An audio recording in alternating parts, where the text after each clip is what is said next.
Handa ang ating gobyerno na ilikas sa mga Pilipino sa Taiwan sakaling lumala ang sitwasyon doon. Kasunod yan ang isinasagawang military drills ng China sa paligid ng Taiwan. Nasa frontline ng balitang yan, si Marian Enriquez.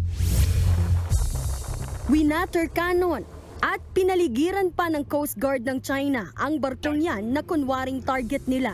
Bahagi ito ng Chinese military drill sa paligid ng Taiwan nitong Huwebes at Biyernes. May mga pinalipad ding fighter jets ang army ng China at may idineploy pang mga barkong pandigma.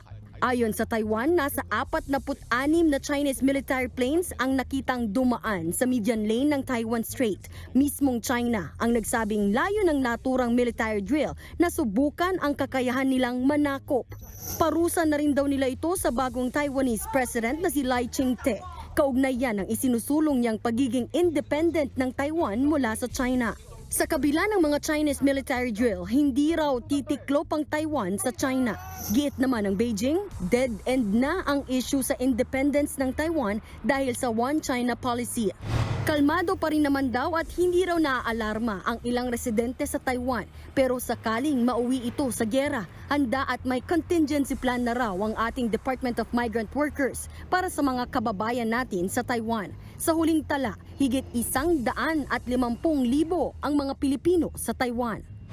Rest assured, kasama sa plano yung the manner in which they will be transported. Kapag ang sitwasyon ay lumala, doon na talaga nagkakaroon ng mass nature yung repatriation.